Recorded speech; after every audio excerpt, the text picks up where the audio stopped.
Tonight, another extraordinary Oval Office meeting. President Trump hosting the leader of South Africa, kicking it off with this unusual introduction.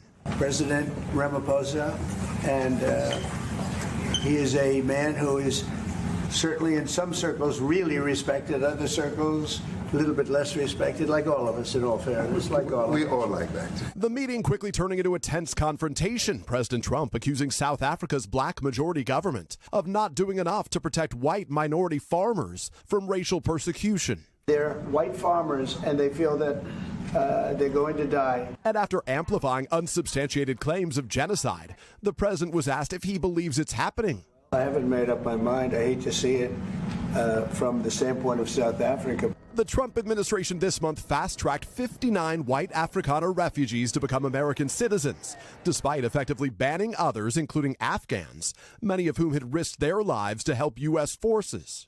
Today, I pressed President Trump why it's appropriate to welcome white Afrikaners when other refugees have had their protected status revoked. We've had tremendous complaints about Africa, about other countries too, from people. They say there's a lot of bad things going on in Africa, and that's what we're going to be discussing today. When you say we don't take others, all you have to do is take a look at the southern border. The president was then asked what it would take to convince him there was no white genocide. Ramaphosa jumping in. It will take President Trump listening to the voices of South Africans, some of whom are his good friends. Then, in an unprecedented move, President Trump directed an aide to play a video for the visiting president. Excuse me, turn the lights down. Turn the lights down. Showing South African opposition leaders calling for violence against white farmers. We are cutting the throat of whiteness. And alleged burial sites. I'd like to know where that is, because this I've never seen.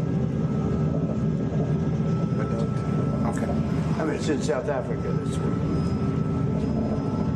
We need to find out. These are people that are officials, and they're saying that kill the white farmer and take their land. Ramaphosa saying he strongly rejects the messages in the video. Our government policy is completely against what he was saying. Acknowledging violence, including in rural areas, but saying most crime victims are black. There is criminality in our country. People who do get killed, unfortunately, through criminal activity are not only white people. Majority of them are black people. And Peter, another headline from the White House tonight. The Pentagon has now accepted that Qatari jet to be the new Air Force One. Lester, that's right. You'll remember there has been backlash even from some Republicans over President Trump saying the U.S. would accept that Qatari gift of a luxury jumbo jet. The Pentagon tonight says that President Trump will use it once it's upgraded and proper security measures are in place, and that they are accepting it, quote, in accordance with all federal rules and regulations. Lester? Tomorrow at the Trump National Golf Club in D.C., a high-powered dinner for a price. 220 winners of a contest to meet President Trump, the top holders of his crypto coin. I don't know much about it other than I launched it. I heard it was very successful. NBC News has learned each dinner guest paid between $55,000 and $37.7 million for the Trump coin, according to an analysis by the blockchain analytics company Nansen, based on the crypto wallets of the contest winners. The total, $394 million.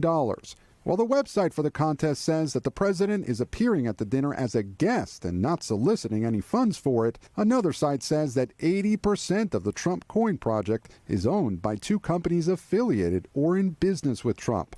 How unusual is this? This is unprecedented.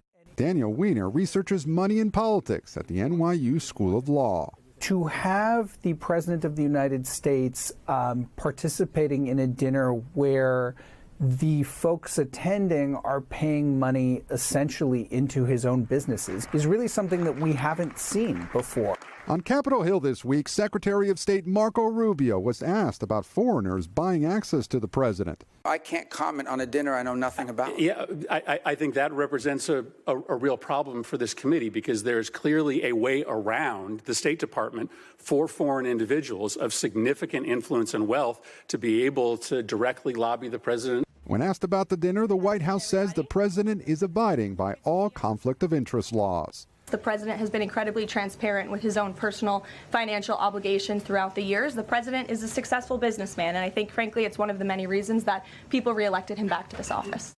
Legal experts say tomorrow's dinner may be unusual, but not illegal. Lester? Thanks for watching. Stay updated about breaking news and top stories on the NBC News app or follow us on social media.